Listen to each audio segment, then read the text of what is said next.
everybody, welcome back to Tenza Motorsports. As you can see, we've got a ton of engine components back here, and I want to go over an issue that I have been fighting the last little bit. So as you can see here, we've got the crankshaft, a N55 head, another N55 head, an M54 block, a bad N55 block, and our good N55 block. I want to talk about some issues that we've been fighting doing this E70 X5 build. Before we get started, make sure you are subscribed to the channel, like if you enjoy this type of content. Also make sure to check us out on Instagram. I'm gonna make this intro real short because I want to get into it, show what's going on, ask some questions, anybody else having issues like this. And yeah, just a quick update on the N55 build and we'll get right into it. All right, a few things that I've learned while doing this project. This is something you need to keep in mind. If somebody is selling a head out of a car that's been blown up, so the bottom end grenaded and they're selling parts off the top end, it's almost always a very bad idea. The reason for that is that all those chunks just get chucked up in the top, and there are some unserviceable components in the top end of these engines, and that's what we're going to be talking about today. The two heads that I've got here, this one here is the one out of the junkyard engine, and the junkyard engine we found out was blown up. I did take a bit of a hit on that, but we also got a turbo and a transmission for 500 bucks. So if you look at it that way, I think I'm still ahead. This head over here, we bought from a company called Viking, and I will have them linked down in the description below. They were really good to us. This one ended up having issues. And what makes a company a good company or a bad company isn't necessarily their products, it's how they treat their customers. This head ended up being bad.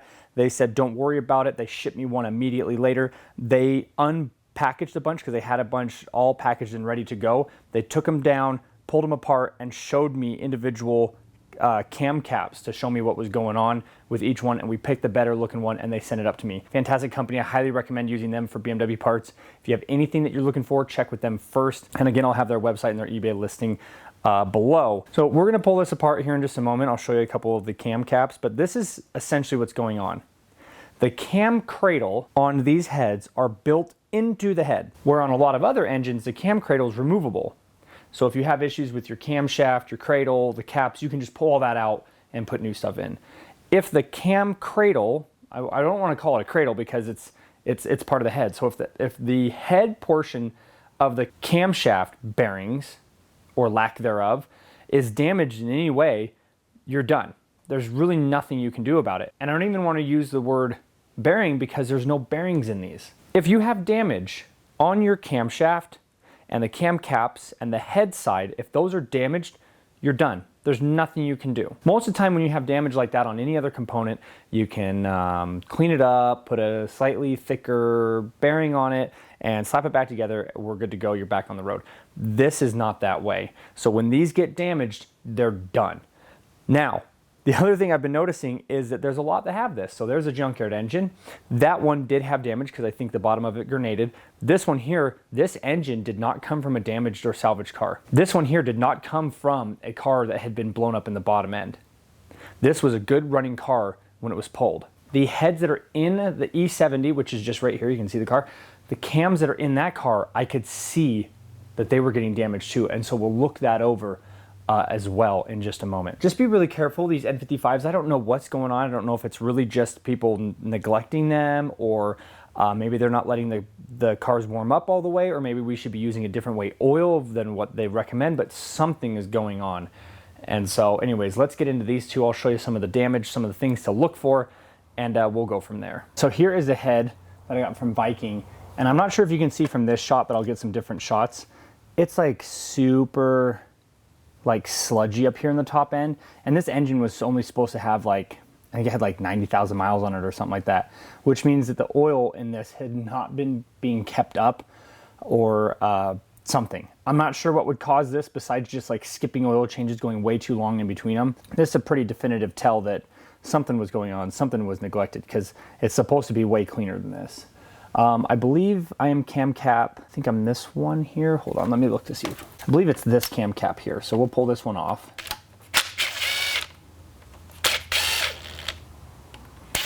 Yep, so it's this guy right here. And what's nice about this is when you pull the valve cover off, you can get to these And if you need to check them, you can pull one off at a time. Make sure you put them back on exactly how they came off. So if this was on the top, you make sure you put that back on the top. And I'll just get a close-up view of this real quick and show you the damage that was on this. It had gotten really hot, and if it was running, there wasn't much time left on it. You can see all that damage in there. You can see it's actually rolled the material right here. So where this side is perfectly flat, this side here is actually starting to roll. There's similar damage on the camshaft, and this is not good. This would not have lasted very long. This was on its way out. Now the real frustrating thing about this is even the good engines will have some sort of wear on these caps.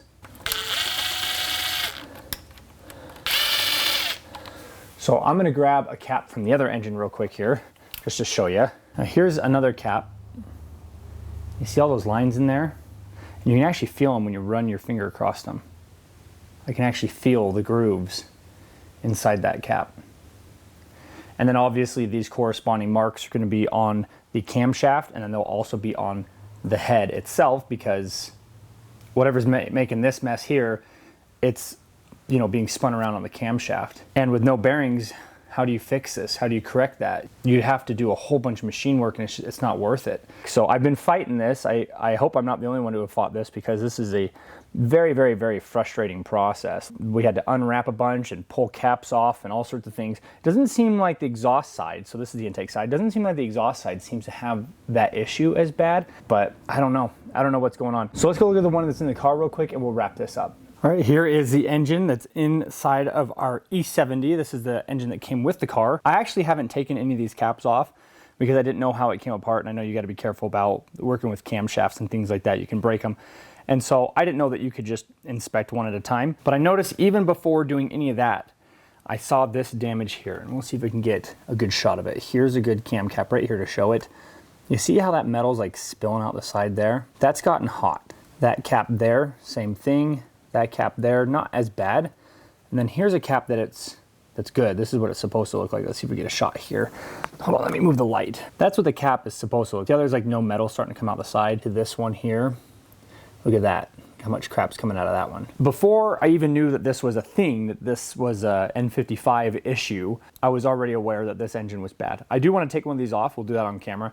I'll show kind of what's going on. But I just want to wrap up the talking segment here. Am I the only one fighting this? I didn't see a lot of people talking about it online, so I was kind of curious to know why I'm the only one to have these issues. Is this a widespread issue?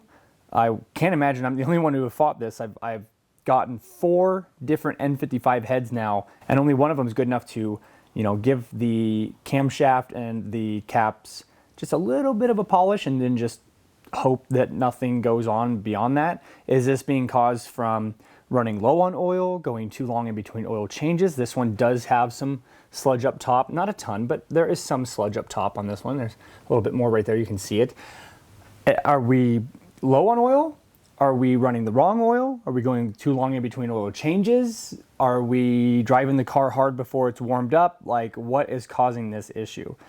Any insight would be fantastic. I love that people comment and share information. It's really good to have that community and that knowledge be spread around, because sometimes like I'll go and look things up and just nobody seems to talk about it, and it's like I can't be the only one fighting this. There's got to be other people that have noticed this or have had issues. And yeah, I appreciate everybody so much for watching. The build continues. This will be done at some point, and we'll see everybody in the next video.